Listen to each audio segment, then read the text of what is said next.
Hello everybody, I just wanted to give you a quick tutorial on how to calculate your name number. Now numerology is one of the hottest things out there right now, and one of the first things you want to do is you want to find out how to come up with your numerology name number.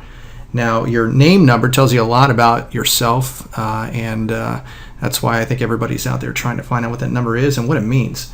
So the good thing is you don't need a numerology name number calculator.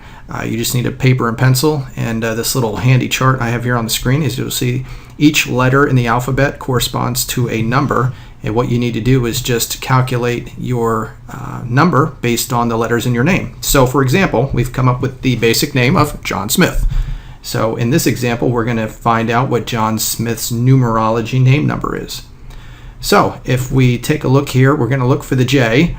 And if you look over in the column here, you're going to look around and you're going to try and find the J. Oh, there it is, number 1. So you're going to take and put a number 1 underneath of the J.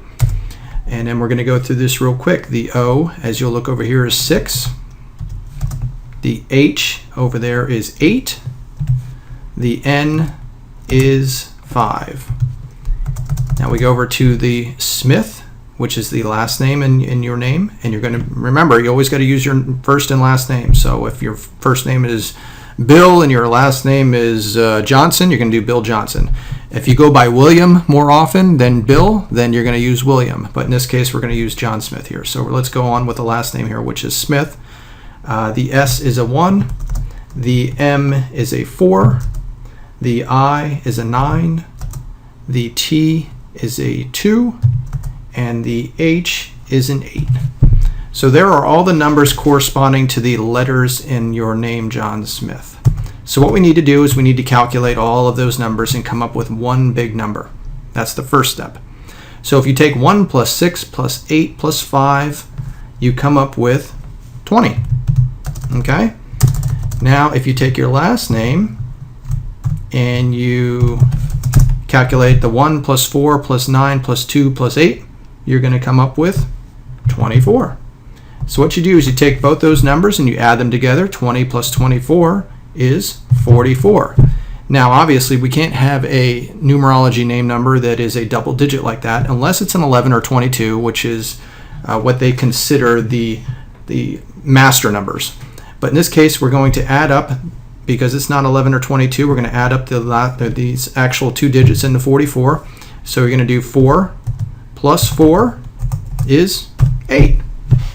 So guess what? John Smith, your numerology name number is 8. So I guess the question is, what does 8 mean? And I guess if you go to different sites, you're going to come up with different ideas of what 8 means. But in general, this chart here on our website, numerologycenter.com, you can go here and you can see that the number 8 means that you have practical endeavors, you're status oriented, power seeking, and you have material goals. So whether that means that's who you are, maybe not. The other thing I want to mention here is if you have a name kind of like I was mentioning before, Bill or William, let's just say you're Bill Johnson or William Johnson, it depends on what you go by. So if you go with Bill Johnson more often and you calculate that number and you find out that it is something that you're not really associated with in here, and you'd rather be associated with the number that you calculated when you did William, start using your name, William Johnson, in what you do, and try to incorporate some of these associations into your life. So that's a quick and easy way to calculate your numerology name number. Hope you guys enjoyed it, and we'll talk to you soon. Thanks.